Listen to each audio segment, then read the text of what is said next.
Lucas capítulo 2, vamos ver o que diz a palavra do Senhor em Lucas 2, no verso 52.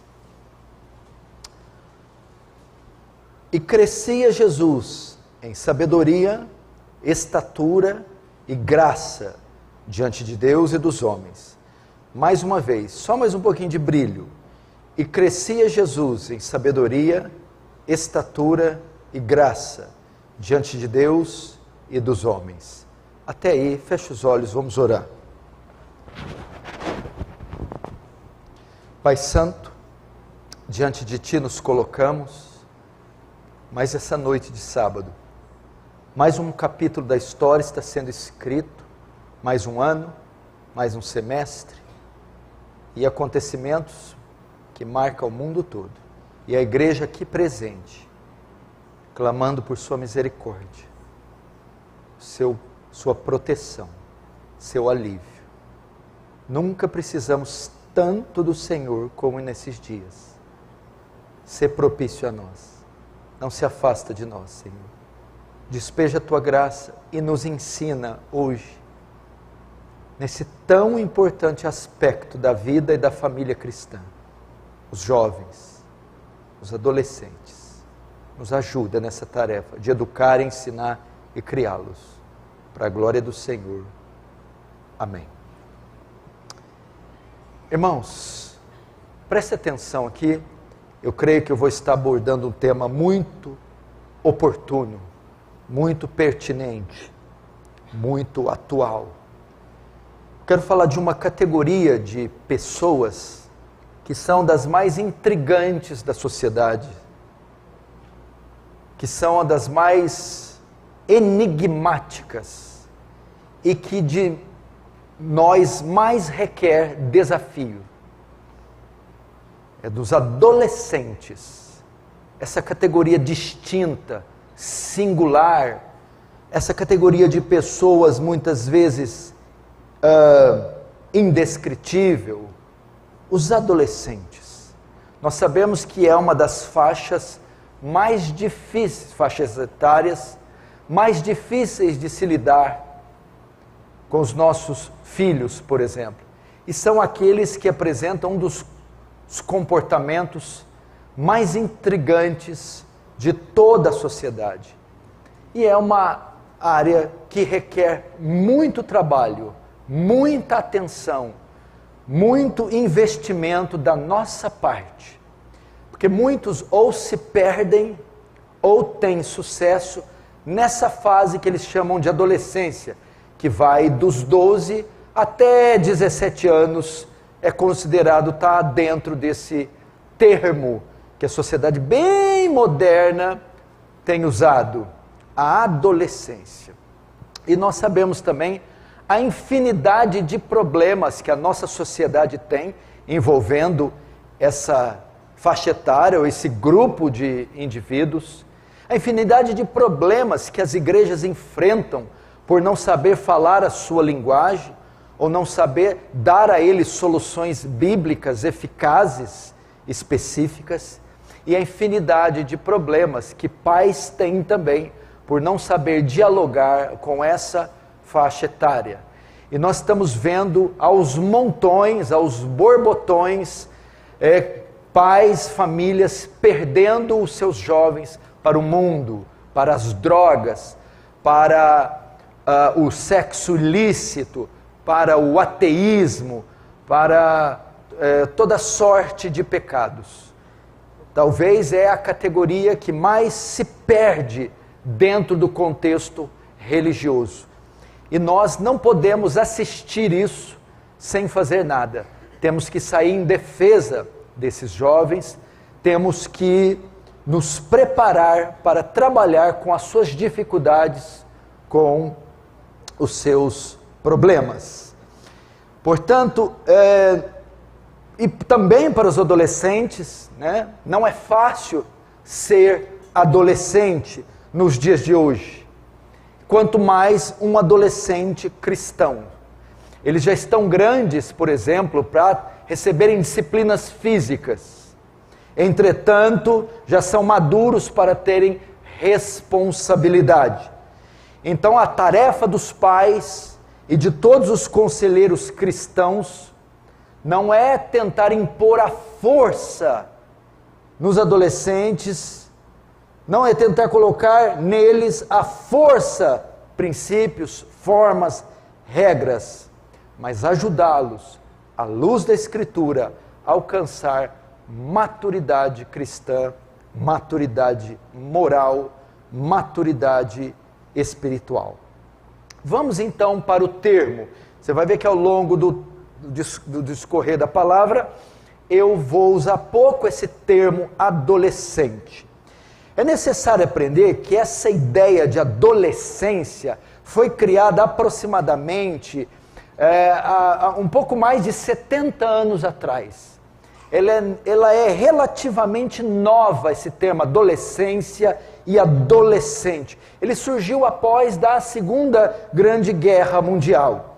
Ele então não existia, o termo adolescente não existia antes da Segunda Guerra.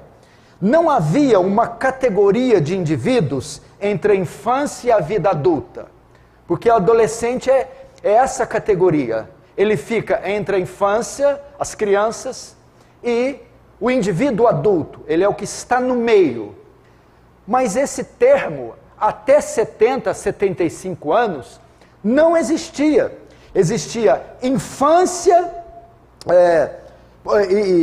esse termo não existia. Você encontrava criança e depois você já ia para jovem adulto. Pra você ter uma ideia, antigamente, já na minha geração, uma menina, quando menstruava, já era chamada de mulher. Já se tornava uma mulher. Então não existia essa categoria que parou no meio, que emperrou todo o sistema. Adolescente, o que adolescente é? Criança? Não, não é. É adulto? Também não é. Parece que parou, estacionou no meio do caminho. E a palavra adolescente também não aparece em nenhum lugar da Bíblia.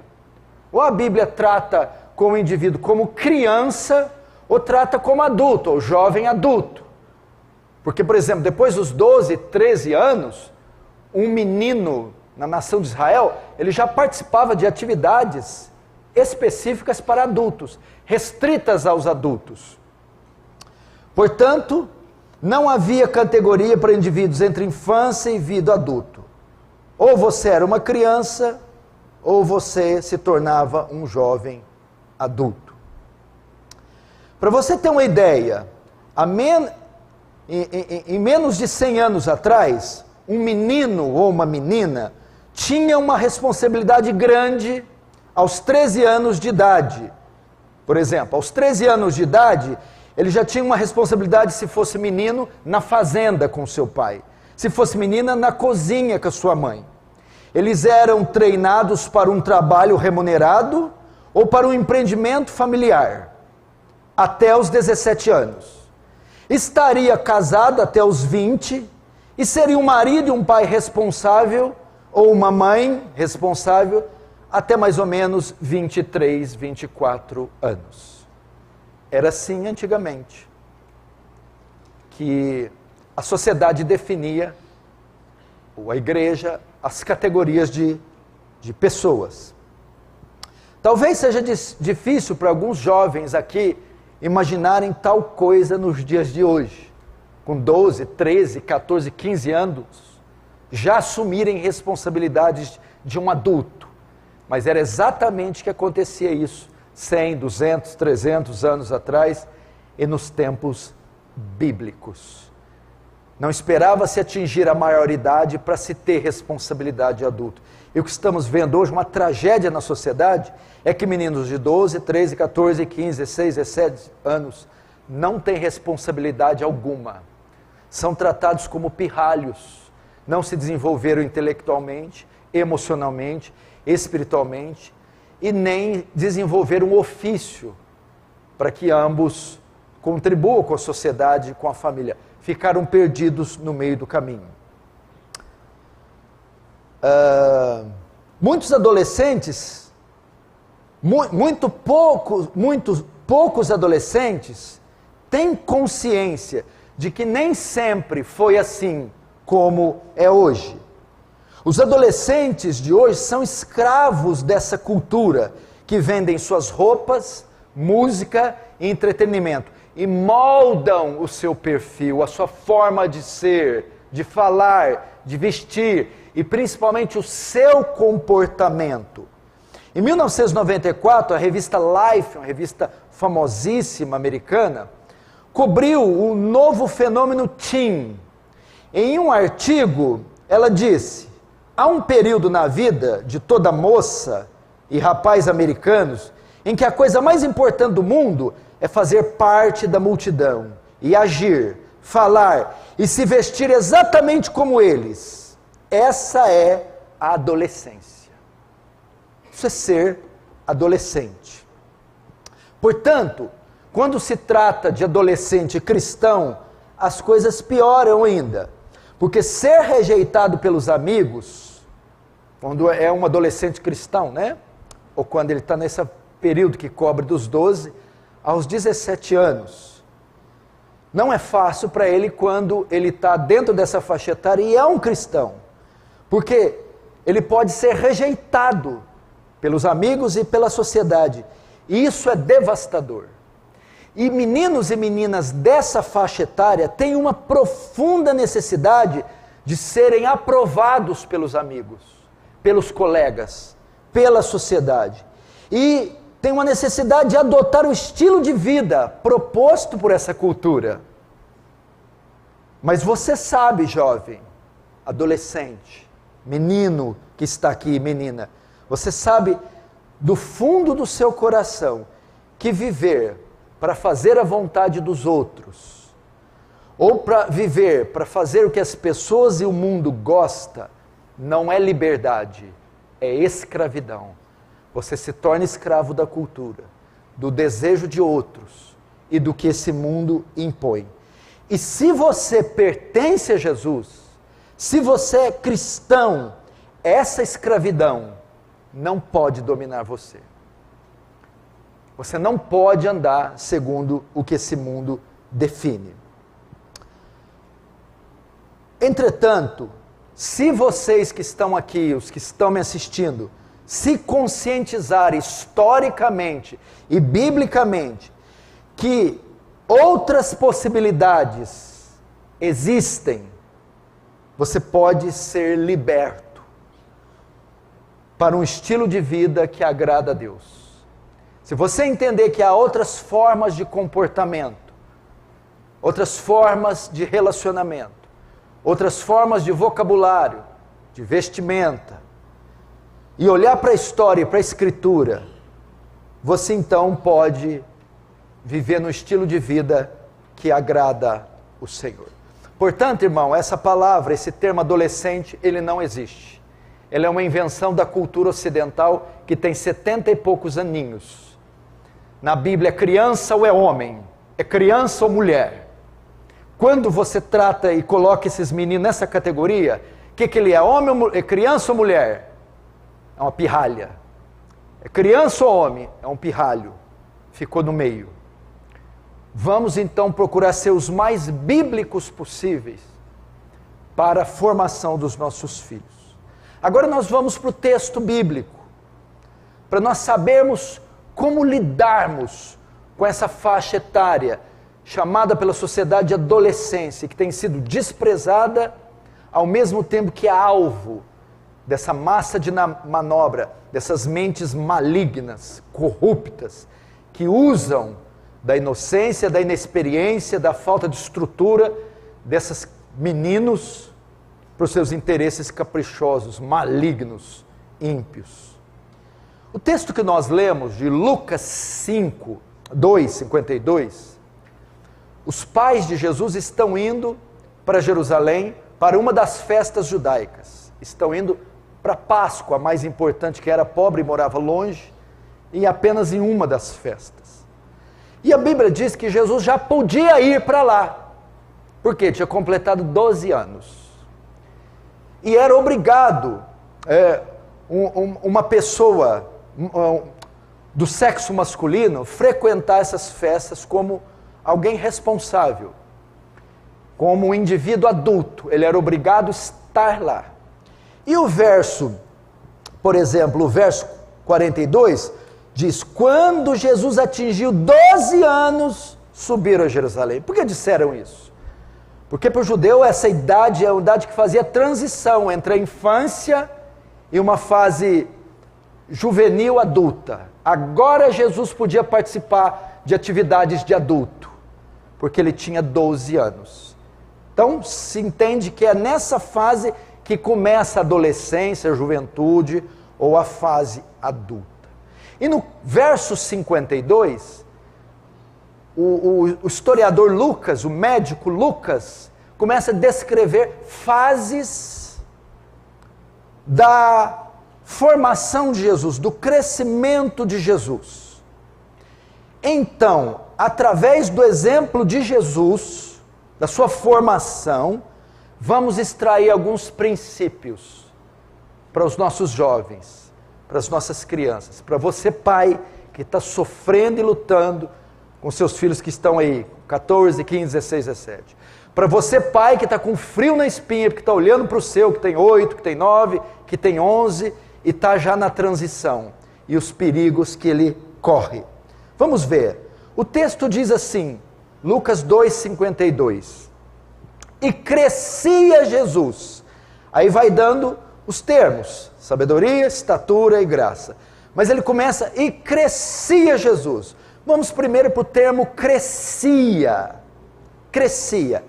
Esse termo grego aqui, quer dizer proikopte, que dá a ideia do quê? Jesus aperfeiçoava-se, ou Jesus desenvolvia-se, ou desenvolver-se.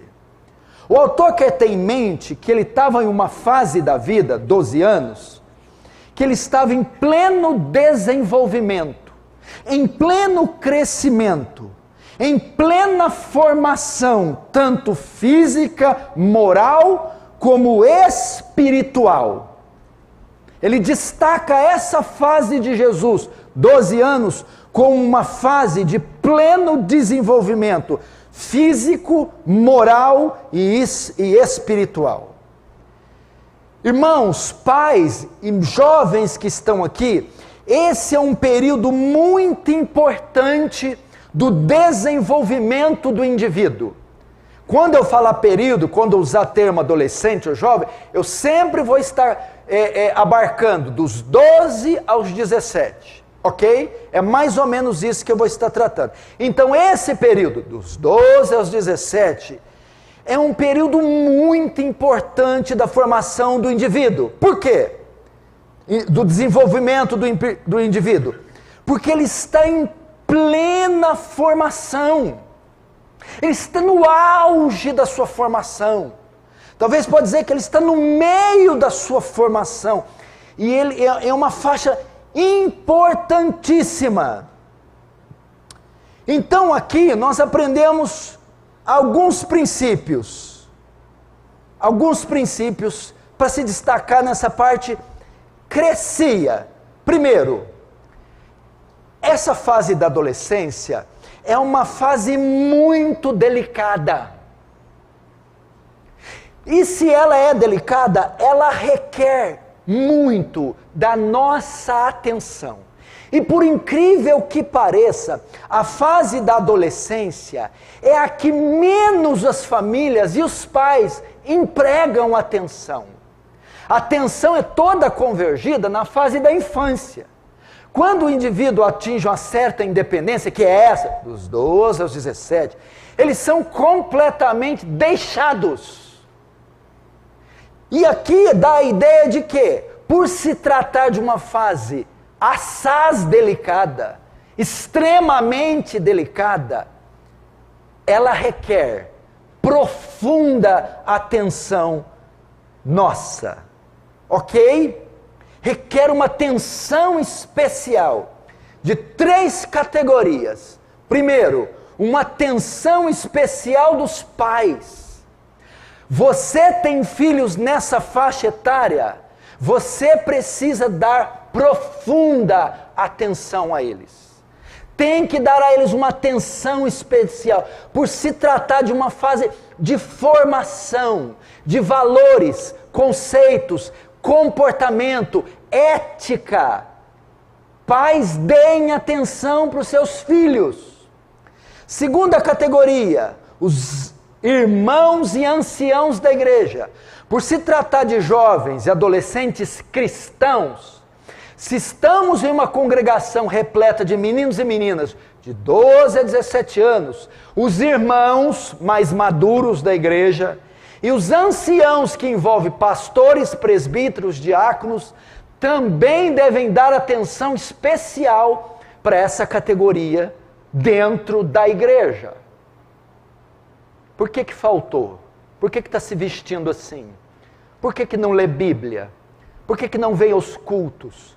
Por que está tendo problema aqui, acolá? E terceiro, o próprio jovem em si, o próprio indivíduo tem que se atentar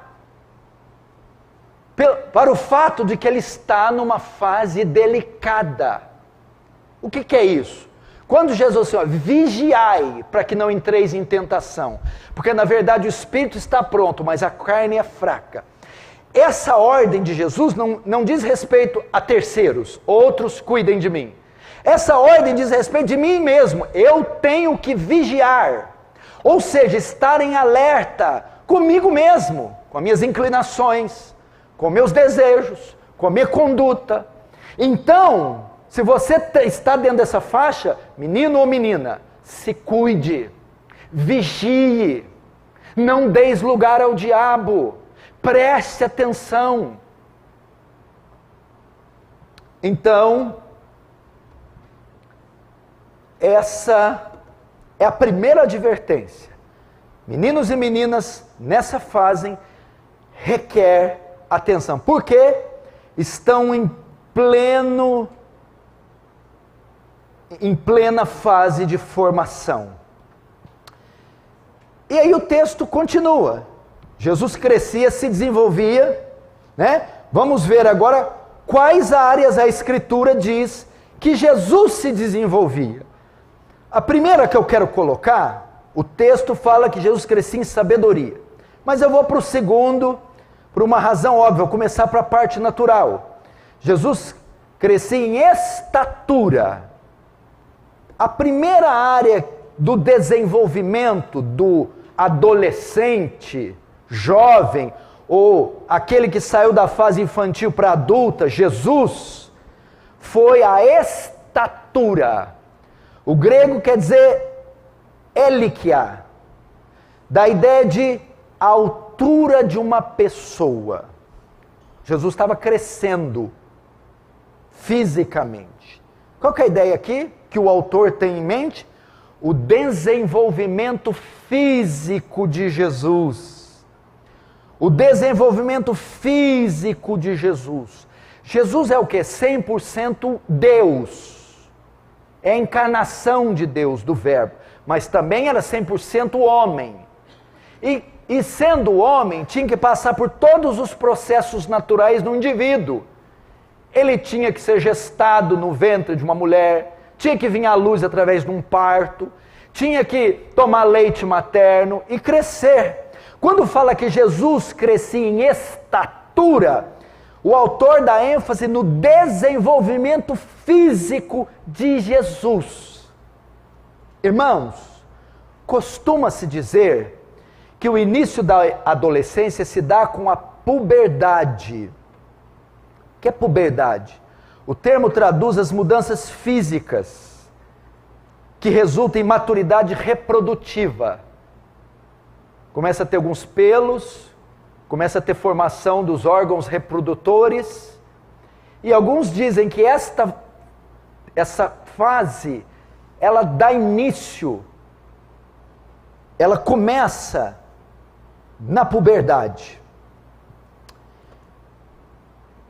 Então há alguns aspectos da formação física dos nossos filhos que nós não podemos ignorar. Por que o autor colocaria aqui?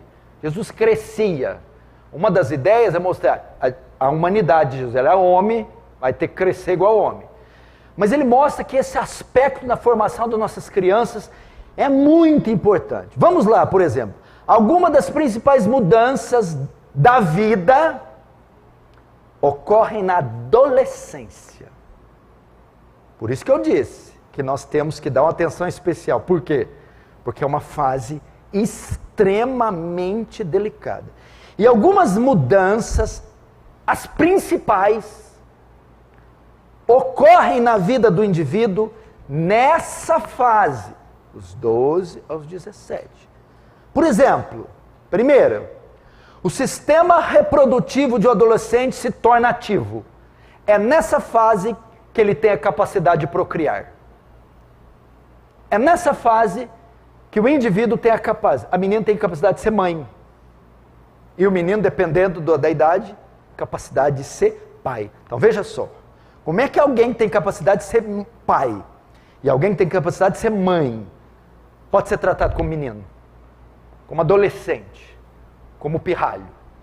Mas é isso que a nossa sociedade faz e nós pais fazemos. Se a menina menstrua, como é que tem que ser tratada como menino? Essa fase é marcada, então, a adolescência é marcada pelo sistema reprodutivo se tornar ativo. Segundo, é a partir dessa idade que se processa um rápido aumento da estatura. O menino ali tem alguns centímetros, aí tem aquele período chamado estirão, ele cresce 15, 16, 18 centímetros em um único ano. Que ele estica, é geralmente na fase da adolescência. Terceira mudança, é na adolescência que o corpo do menino ou da menina vai tomando forma física de adulto. Ele vai ganhando massa muscular, o corpo, o quadril vai tomando formas e formas de adulto.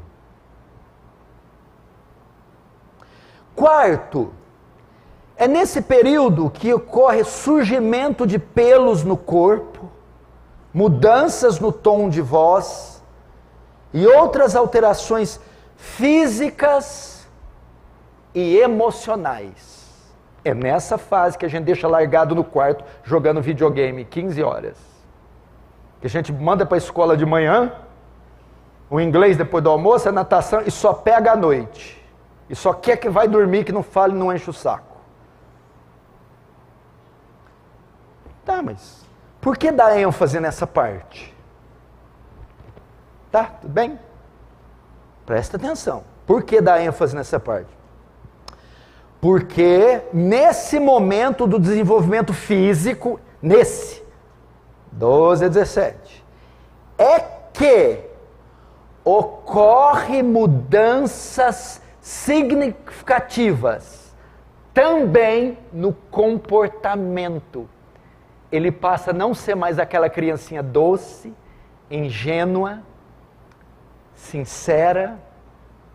Ele tem mudanças no comportamento. E quais são elas? Primeiro, ele transfere a lealdade, o afeto, o amor e o carinho, antes devotado só aos pais, agora ele lança para os amigos. Ele não dá bola mais para a mamãe, nem para o papai. Não conta mais coisa para o papai, nem para a mamãe. Ele esconde tudo, agora é amiga. Essa amiga que ela fez em 3 semanas, essa amiga aí, essa ímpiazinha, não sabe nada da vida dela, ela lança toda a confiança na amiga, e não mais na mãe, no amigo, e não mais no pai. Seus segredos. Não é comum eu aconselhar filhos, gente, não se abre com os pais. Aí vai tentar se abrir com o pastor, com um terceiro. Essa mudança ocorre. Nessa hora,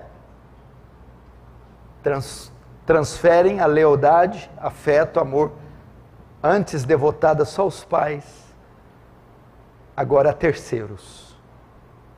Segundo, é nessa fase que eles desenvolvem a sua própria identidade. A mãe que compra o sapato, a roupa, a comida, chega nessa hora, não, mãe, eu não quero mais vermelho, eu quero amarelo. Não, mãe, eu não quero mais bife de fígado, agora eu quero frango grelhado. Não, mãe, eu não quero cavada, eu quero camisa de botão. E é nesse momento que eles também desenvolvem a sua fé em Deus. Outra coisa importante. Nesse período é onde eles vão ser levados à fé. Vão conhecer quem é Deus, o castigo eterno, e as conversões, a maioria se dão aí. O Instituto Moody aqui de Franca, aqui, disse que, eu esqueci a porcentagem, mas a maior porcentagem de conversões acontece dos 25 anos para baixo. E a maioria dos 15 para baixo. É a idade mais propícia para conversão. 12 aos 17. E é a idade que a gente... Vai, Xuxa, cuida para mim. Não está mais na época da Xuxa, né? Vai, Angélica. A Angélica também. Mara Maravilha. Não, também já passou. Sérgio Malandro. Ih, passou também. Tristeza, né? Ah, não, agora é o Felipe Neto. Lucas Neto. Pega isso e piora ao cubo.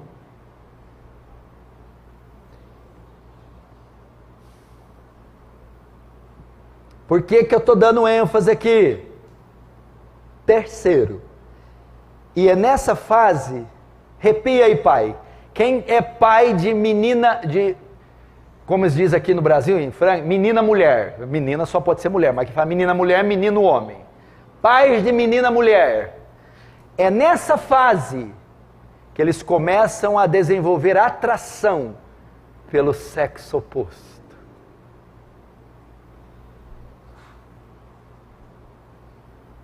Por isso que tem que dar atenção. Jesus crescia, desenvolvimento. Primeiro, físico. Por que dá importância nessa fase? De pelinho, de voz. Eu vi um menino, quando está nessa fase, ele grita assim, pai! É grosso e fino. Nessa fase.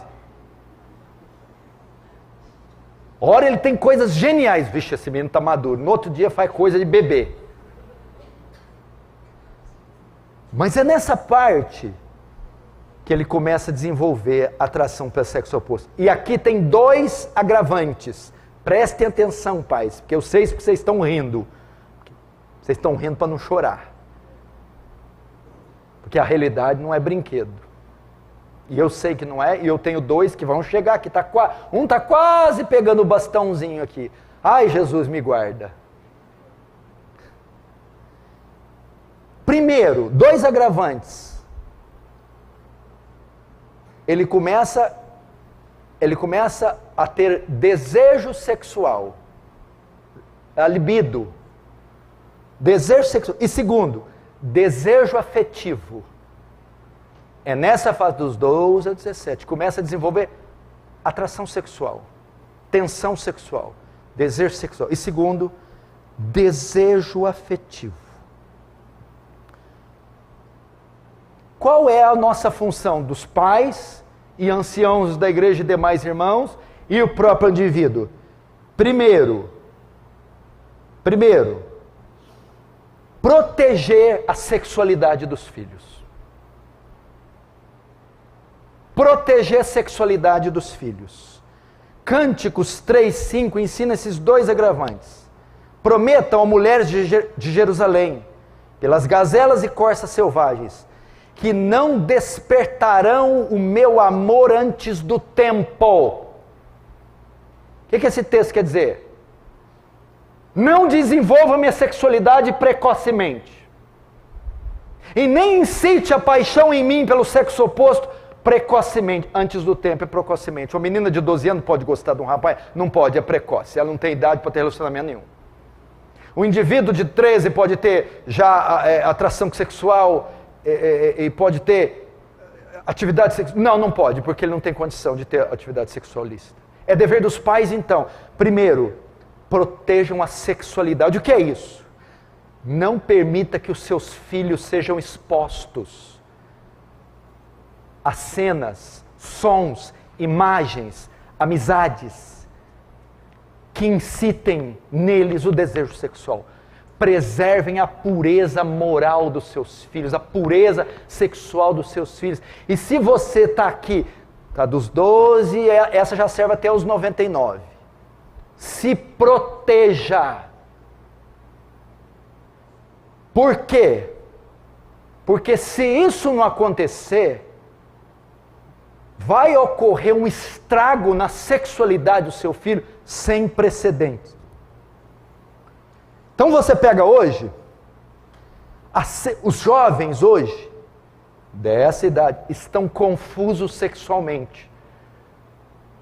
Primeiro que já estão libertinos, já tiveram o desejo ativado antes do tempo. Então, meninos e meninas já naufragam no mundo da pornografia, da masturbação e até da fornicação, que é o sexo entre os solteiros. Isso já fazem antes dos 18 anos. Então, primeiro, a vida sexual ativa, o sexo solitário, o consumo de pornografia exaustiva, meninos e meninas nessa faixa etária. Segundo, estão confusos sexualmente. Tem meninas que não têm uma definição correta da sua sexualidade. Meninas que às vezes têm atração por meninos e também por meninas. Outras meninas têm atração só por meninas e não por meninos. Meninos também têm atração por meninos e por meninas. Outros meninos têm atração só por meninas. Estão confusos. Quando é que vem essa confusão? Nessa idade. E por que eles estão confusos sexualmente? Deus fez macho e fêmea. Não está claro que homem gosta de mulher, mulher gosta de homem. Eles estão confusos por causa da influência que recebem. Lembre-se, você não vive mais no mundo que era 40 anos atrás. Era um mundo pacato, gostoso, familiar, rural. Tinha censura na TV. Antigamente você via uma canela, para ver uma canela de uma mulher, era uma loucura. Então as nossas gerações de meninos não estavam expostas. Hoje é a geração Y. Por causa das influências que vão da escola, de professores que têm as suas ideologias formadas, que incitam a sexualidade. A televisão, com depravação e programas indecentes. Amigos, que muitas vezes dizem, venha, explorem o maravilhoso mundo da homossexualidade. A internet, os canais de comunicação que exploram a sexualidade, a homossexualidade e apresentam ela sem censura.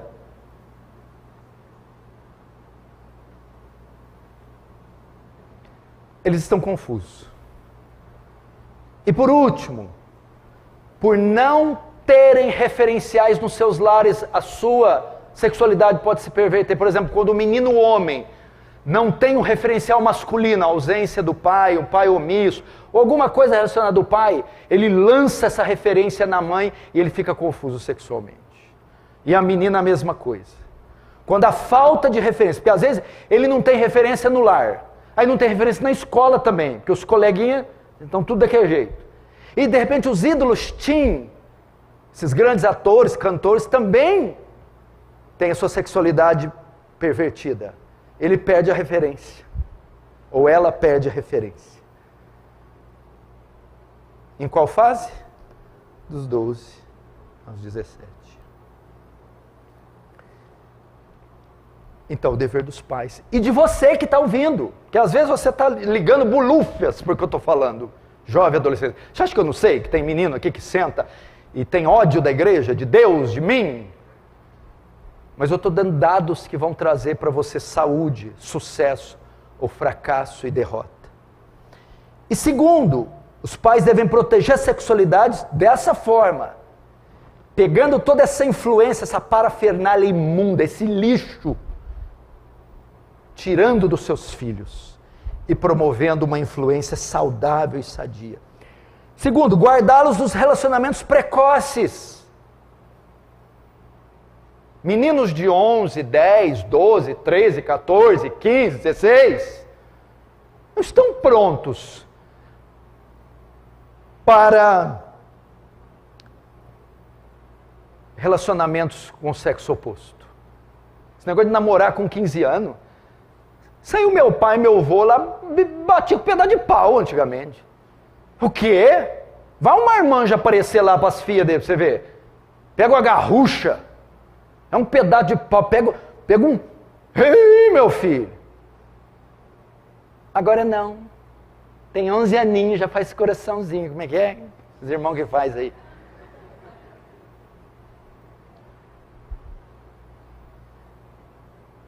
Preserve a inocência dos seus filhos. Ou seja, guarda os relacionamentos precoces. Salomão se perdeu por causa da paixão. 1 Reis 11, 1:8. Ora, além da filha de Faraó, amou Salomão muitas mulheres. Olha que coisa. Sendo já velho, suas mulheres lhe perverteram o coração para seguir outros deuses. E o seu coração não era de todo fiel para com o Senhor, seu Deus, como fora de Davi, seu pai. Então Salomão seguiu Astarote, deus dos Sidônios, a Milcom, abominação dos Amonitas. Assim fez Salomão, que era mau perante o Senhor, e não perseverou em seguir ao Senhor. Quem que perverteu o coração de Salomão? Mulheres, relacionamentos. É isso que dá o relacionamento precoce. Segunda área que Jesus crescia, vamos ver, fala de sabedoria, que é, na verdade, e crescia Jesus em sabedoria. O que é isso? A primeira parte fala do desenvolvimento físico de Jesus. Atente para essa área. Hormônio, cartinha, coisinha, tititi. Fica esperto. Sexualidade e afetividade. A segunda fala do crescimento intelectual de Jesus. Do desenvolvimento intelectual de Jesus. Da formação intelectual. Presta atenção. Na educação judaica, era a responsabilidade da mãe educar tanto os filhos como as filhas durante os 3 primeiros anos de nascimento. Talvez é o período do desmame. O filho ou a filha ficar com a mãe, os 3 primeiros anos. No caso da menina, a mãe ensinava os deveres domésticos. Cozinha, tecelagem, as coisas da casa. No caso dos filhos, meninos, a partir dos 3 anos de idade, já aprendiam a lei de Moisés com o pai, e os pais também ficavam responsáveis por ensinar um ofício para o filho. Se era agricultor, o pai levava para a lavoura. Se era pecuária, o pai levava para cuidar. Se era na cidade, o pai levava para cuidar dos negócios. Em sua infância, Jesus deve ter sido educado como qualquer outra criança, que ele não nasceu com onisciência, sua parte humana não. Ele teve que ser educado. Isto é, teve que desenvolver-se intelectualmente também, Jesus. E o termo aqui que diz, e Jesus crescia em sabedoria, a palavra sabedoria aqui é do grego sofia. Agora você vai entender que quer dizer filosofia. Filosofia. Filo, amor. Sofia, conhecimento. Amor pelo conhecimento. Amor pela sabedoria. Isso quer dizer filosofia. Filosofia. Sofia. Capacidade de fazer julgamentos corretos. Conhecimento. O que eu estou mostrando aqui, igreja? Evidentemente que junto do desenvolvimento físico está o desenvolvimento intelectual, a educação. Então Jesus, crescia, se desenvolvia fisicamente e intelectualmente. Fala da educação que Jesus recebeu. Educação, no sentido simples, é trabalhar para o desenvolvimento das faculdades intelectuais e morais do indivíduo. Agora vamos ver a importância do ensino na formação dos jovens, dos adolescentes, que vão dos 12 aos 18. Vamos ver a importância. A educação, presta atenção, sempre teve uma função exclusiva e intransferível dos pais. Já ensinei aqui na série da família. A educação, a formação dos filhos é dever primário dos pais e de mais ninguém. No entanto, as novas configurações do mundo atual, a complexidade do mundo atual, deu às escolas e ao Estado uma força muito maior que deveria ter na formação dos adolescentes. O que está querendo dizer aqui? Os jovens devem crescer academicamente, intelectualmente. O que é isso? Devem aprender os postulados das ciências, as disciplinas como biologia, física, química, matemática, ok? Eles devem ser ensinados, mas eles devem ser ensinados nesses postulados a partir de uma cosmovisão cristã. O que é cosmovisão? Uma visão do cosmos, do mundo, uma visão de tudo.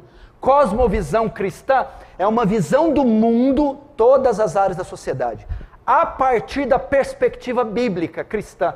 Então o que é a ideia aqui? Ele tem que aprender matemática, história, geografia, biologia. Mas o que o mundo, a cultura e o Estado vai propor? Ele vai entender a biologia a partir do marxismo. Ele vai aprender a ciência a partir do socialismo. Ele vai aprender a história a partir do ateísmo. E isso vai formar o indivíduo que ele vai ser no futuro. E quando se dá o ensino mais maduro e profundo desses postulados? Dos 12 aos 17. Que ele vai aprender ciência, exatas, humanas, que ele vai aprender educação cívica e moral, não tem mais, né? Que ele vai aprender isso. Agora, quem define de qual perspectiva? Ateísta e marxista ou cristã? Quem que define? Eu. Você. Por exemplo, ele pode aprender biologia a partir de Charles Darwin, que o mundo é obra do acaso. Ou ele pode aprender biologia a partir do criacionismo, que o mundo é produto de um plano deliberado e de uma mente engenhosa, primária, absoluta, onipotente, onisciente, onipresente, Deus. Quem que define isso? Os pais. Então veja só, os jovens devem enxergar o mundo na sua formação, porque Jesus estava lá. Ele tinha escolas rabínicas, tinha escola que Jesus aprendia, ciência, aprendia. Mas junto com esses postulados, aqui debaixo estava a Torá de Moisés, a lei de Moisés, é que dosava tudo que Jesus aprendia. Então os meninos têm que enxergar o mundo a partir de uma visão cristã.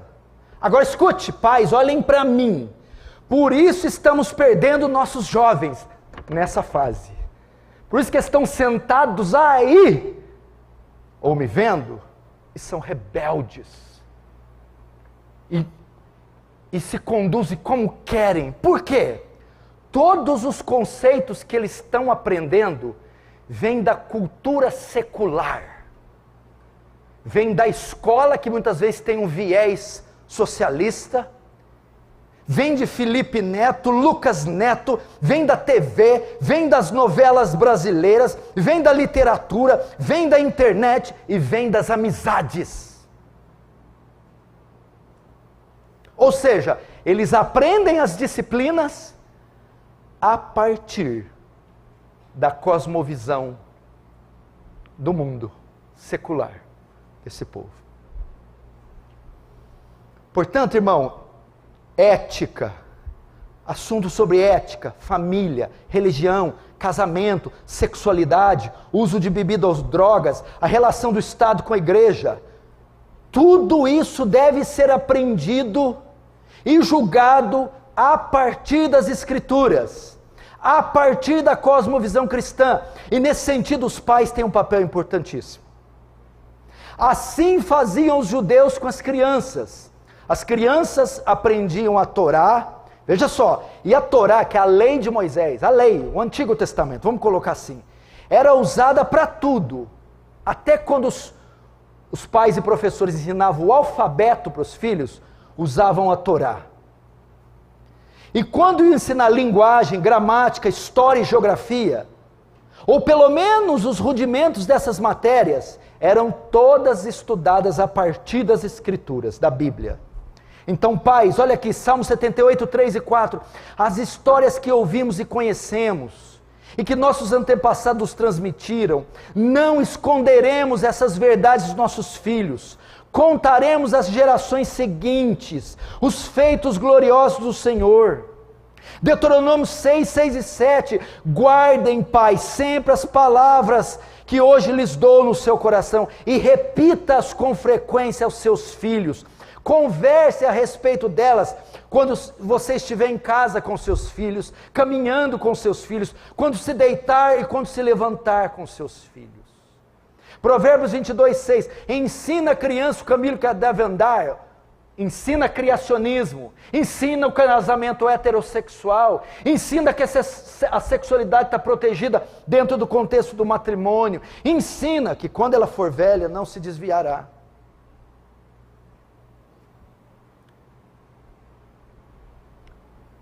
Amém? A Bíblia serve como manual que molda a nossa cosmovisão, e ela mostra como se deve viver e o que se deve fazer em toda essa vida. Estou terminando, não fique nervoso. Terceira área que Jesus crescia: fisicamente, estatura; intelectualmente, sabedoria. E ele crescia na graça. O que essa graça será, hein? E crescia Jesus estatura e graça diante de Deus e dos homens. Crescia quer dizer desenvolvia. Graça diante de Deus e dos homens. Vamos começar pelos homens. Quando fala que ele se desenvolvia em graça diante dos homens, fala do quê? Da formação social de Jesus, do desenvolvimento social. Quando é que o indivíduo se desenvolve na sociedade? Que ele se integra de verdade na sociedade? Dos 12 aos 17. E é nesse momento que ele vai se desenvolver socialmente. E é nesse desenvolvimento que nós temos lá presentes no físico, presentes no intelectual e presentes no desenvolvimento social. Como esse desenvolvimento social se dá? Primeiro, no âmbito familiar. As relações familiares ditarão o comportamento do adolescente na sociedade. Como eu digo, diz aqui, o primeiro agente socializador da criança é a família.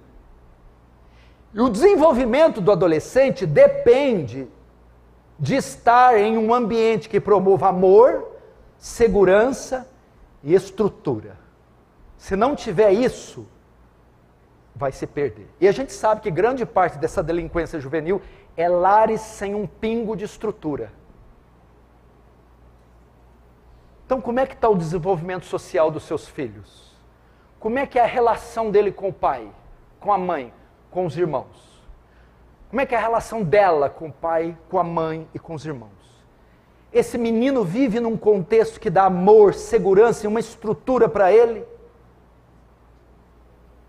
Quantos meninos estão nas drogas, no álcool, na rebelião, suicidam, se tornam homossexuais por causa de lares desestruturados?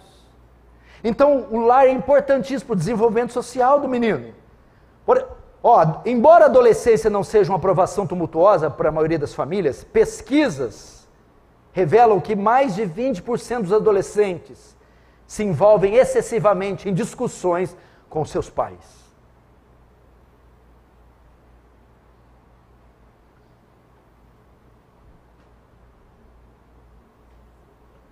Para o bom desenvolvimento do adolescente, é necessário 3 coisas: autocontrole, diálogo e definir posições.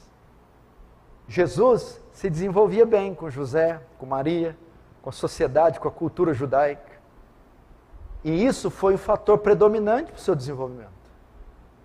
Quais ambientes seu filho trafega, que amizades ele faz, como é que é o contexto dele no lar. Nós temos que nos atentar para isso. Então, para o bom desenvolvimento, primeiro, autocontrole. Pais, quanto mais autocontrole e calma vocês demonstrarem, mais aberto e participativo seu filho será.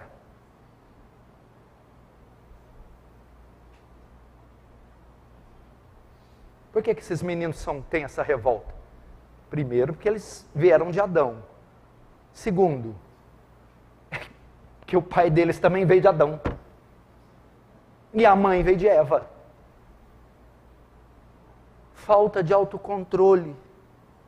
Surtos de ira, de raiva, explosões de violência, fará esse menino ele se tornar repressivo, fechado, ressentido. Segundo, então primeiro, autocontrole. Fala com brandura, conversa, porque eles serão mais abertos e participativos. Segundo, diálogo. Se tem um negócio que... Você já viu os lares de hoje? É assim, ó. Imagina eu entrando em um dos lares de hoje, não sei se é o seu. Eu abro a porta, o pai lá na frente da televisão com a barriga para cima vendo o Palmeiras. Sozinho. A mãe na cozinha, tá lá areando panela. E o menino no quarto com o fone aqui, cada um no seu espaço. Ninguém interfere o de ninguém. Mulher, com o teu fogão. Menino, com o teu videogame. E eu, com o Palmeiras que não tem mundial.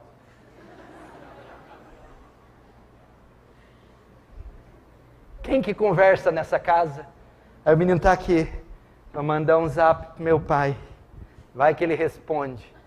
Que o último que eu mandei já faz 3 dias. O que é isso? A comunicação ativa entre pais e filhos, escute, olha isso aqui, pode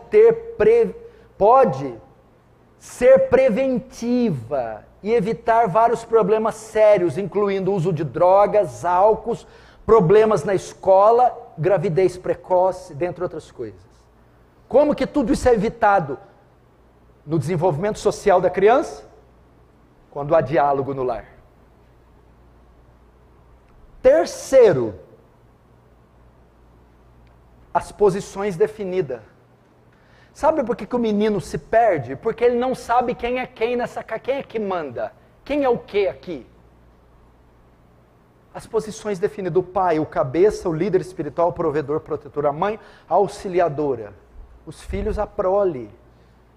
Um lar que é bem governado, bem gerido.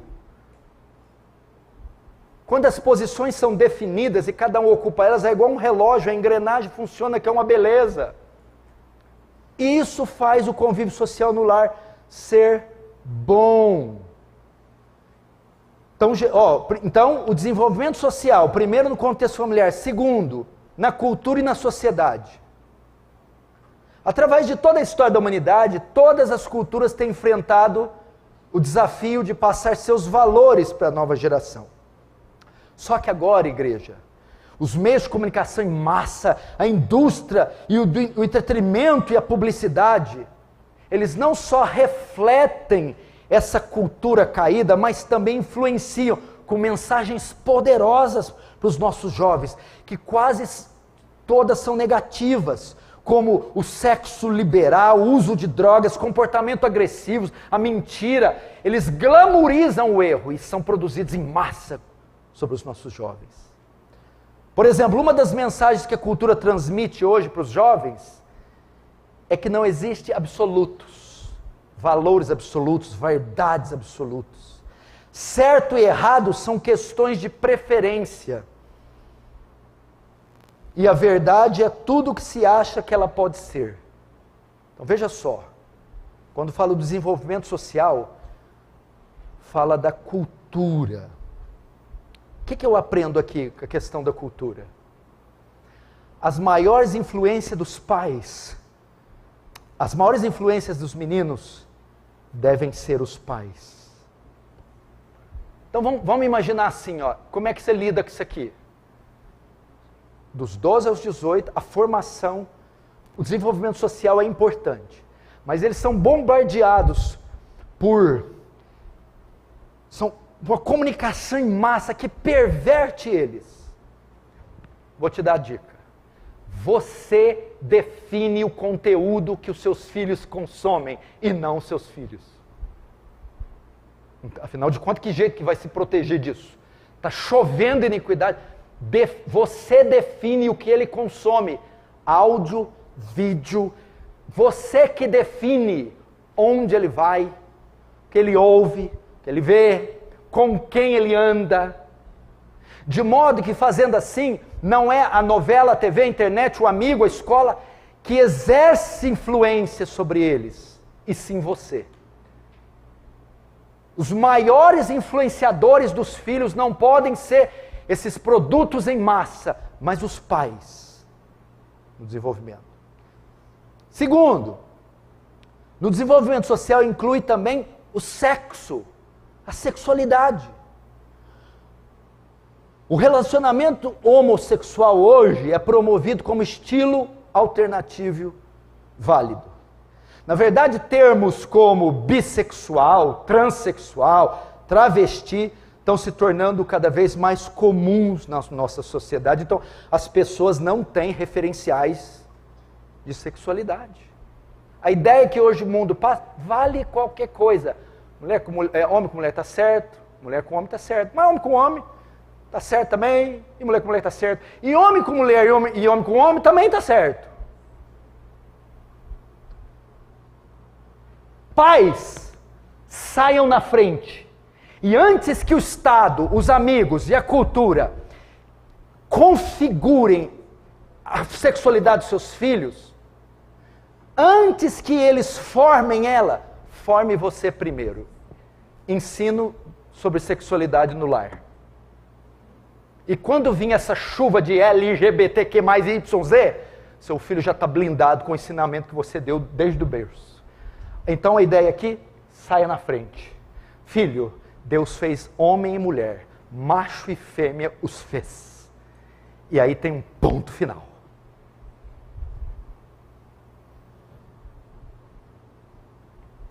Saiam na frente. E por fim, amizades. Estão dentro do desenvolvimento social. No contexto da adolescência atual, a influência de uma amizade é muito poderosa. Qualquer coisa boa ou ruim pode ser semeada no coração do seu filho, no momento em que ele se entrega a uma amizade. Aqui dentro da igreja, tem menino que estraga menino.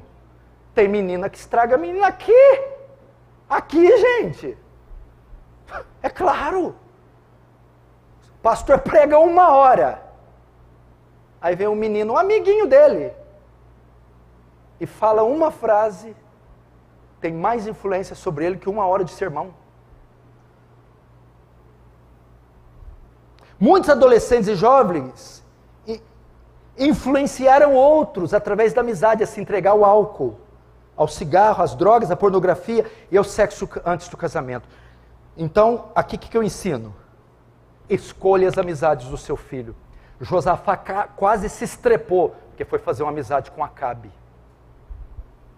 Amnon, filho de Davi, estuprou a própria irmã por causa de um amigo chamado Jonadab. Olha o que o infeliz falou. Ele começou a se apaixonar pela irmã. Aí entra esse amigo no quarto, finge-se doente e manda ela te preparar um bolo. Quando ela vier toda quebrantada de trazer o bolo, tranca a porta do quarto e violenta ela. Ele concordou. Amizade. Olha o que a amizade não faz. Se você vê esses casos aí da Suzane Richthofen, tantos casos de atrocidades, muitos deles são influenciados por opiniões de outros. Decida com quem teu filho anda. E não adianta achar ruim não, se eu falar aqui que o meu filho não vai andar com o teu aí, se o teu for má influência, eu prefiro perder você do que perder meu filho. Nossa, o pastor Paulo falou para meu filho não andar comigo, não vou mais naquela igreja. Meu filho, sinto muito, entre você e meu filho, eu vou doer meu coração se você se for, mas o meu filho não vai junto não. Tem que escolher até dentro da igreja. Esse negócio de pai achar ruim, antes de você achar ruim, veja por como teu filho está se conduzindo. Se ele é uma má influência, você tem que dizer, mas você é má influência, você tem que ouvir isso mesmo. E Jesus tinha preocupação desenvolvendo social. Último, e eu termino. A graça diante dos homens e a graça diante de Deus. O desenvolvimento espiritual.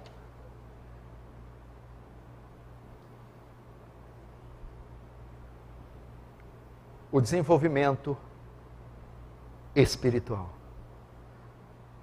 Desenvolvimento físico, desenvolvimento intelectual, desenvolvimento social, crescia em estatura e graça diante de Deus, diante dos homens, diante de Deus. Eu encerro com isso. Aqui está o segredo, no último tópico. A solução para uma formação saudável e equilibrada do jovem. Jovens, me escute, por favor. É que junto do desenvolvimento físico, moral e social, que é o que vimos até agora, deve haver o desenvolvimento espiritual. Porque Jesus disse, não só de pão vive o homem. E os pais param aqui, eu dou escola, eu dou roupa, eu dou comida, mas você dá Bíblia, você dá Deus, não adianta. É isso aqui que vai dar a liga, isso aqui que é o cimento, isso aqui que é o fermento, que vai ligar todas as outras ingredientes da massa. É isso aqui que vai dar solidez, estrutura, lastro, pilar para o restante. Enquanto ele se desenvolve socialmente, fisicamente, ele também se desenvolve espiritualmente. O crescimento na graça agrada ao Senhor e o Senhor tem prazer naqueles que buscam Ele. Agora eu vou rápido aqui. Como eu cresço na graça? Como eu desenvolvo o meu desenvolvimento espiritual? Primeiro, com conhecimento de Deus. Daniel 11:2 diz que o povo que conhece seu Deus será forte e fará proezas. Induza seu filho a conhecer a Deus, os atributos de Deus, quem Deus é. O conhecimento de Deus faz um homem crescer na graça. O conhecimento básico, elementar, primário da nossa fé é quem é Deus. A primeira pergunta do Catecismo de Westminster qual o fim principal do homem? A resposta, o fim principal do homem é glorificar a Deus e gozá-lo para sempre. Devemos ensinar isso aos nossos filhos. Ouve, ó Israel, o Senhor vosso Deus é o único Deus. Ensine a supremacia, a soberania, a justiça, a santidade, a infinitude, a imensidão, a onipotência, a onisciência para os teus filhos. E jovens, busque o conhecimento de Deus. Segundo, como alguém cresce na graça? Conhecimento das Escrituras. Jesus diz, errai e não conhecer as Escrituras, nem o poder de Deus. O Salmo 119, que eu vou ler aqui, olha o que ele diz, coisa estupenda, foi tema da nossa mensagem. Bem-aventurados os irrepreensíveis no seu caminho, que andam na lei do Senhor. Bem-aventurados que guardam as suas prescrições e as buscam de todo o coração. Tu ordenaste os teus mandamentos para que os cumpram à risca. Tomara sejam firmes meus passos, para que eu observe os teus preceitos. Então não terei de que me envergonhar quando considerar todos os teus mandamentos. Terceiro, como que eu cresço na graça? Relacionamento com Deus. Oséias capítulo 6, conheçamos e prossigamos em conhecer a Deus. É assim, jovens, que vocês se desenvolvem espiritualmente, que vocês crescem na graça de Deus. conhecimento do ser de Deus, conhecimento das Escrituras, relacionamento com Deus. Onde são encontrados esses princípios? Na igreja. Na igreja que você cresce na graça. E dentro da igreja tem o culto público. Frequente os cultos públicos. Frequente a adoração pública, a hora do louvor. Escute os sermões. É no culto público que você cresce na graça. Segundo, frequente as escolas bíblicas, o ensino, a doutrina. Terceiro, dentro da igreja, a comunhão com os santos. Partilhe com os santos, comunique com os santos, dialogue com os santos. Ali você encontra isso. Aonde mais? No culto particular. Esse é feito fora do ambiente de igreja. Como? Leitura devocional da Bíblia. Vida de oração particular no seu quarto.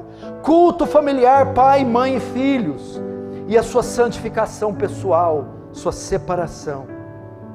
Assim você cresce na graça. Os nossos jovens estão despencando porque eles não vêm aos cultos, não vêm às reuniões, não frequentam escolas dominicais, não leem as Escrituras, não têm conhecimento do ser de Deus e não leem a Bíblia, não têm vida de oração.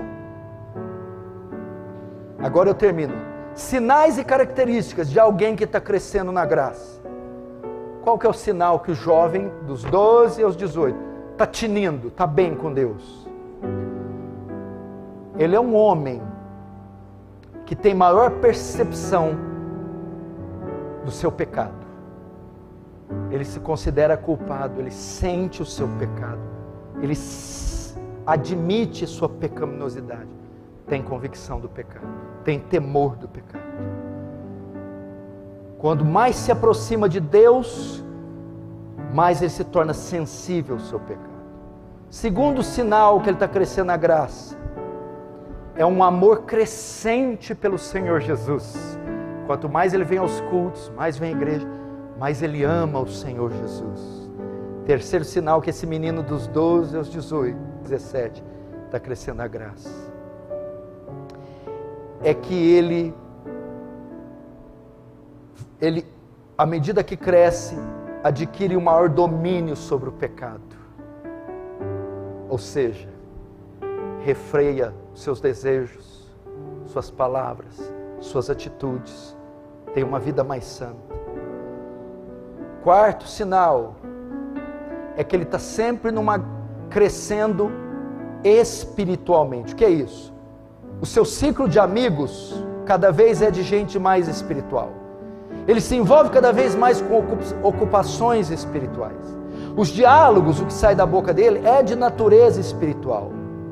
E são as coisas espirituais que parecem ter mais valor para ele.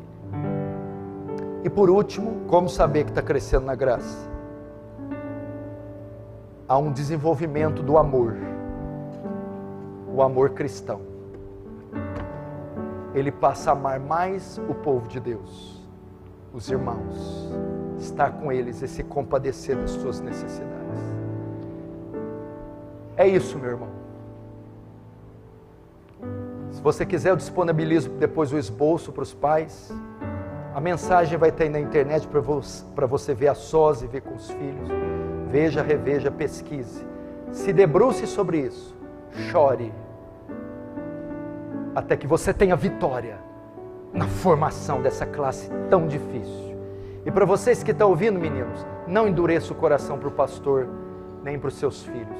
Tudo isso é para poupar vocês de dor e sofrimento. Vamos fechar os olhos, vamos orar.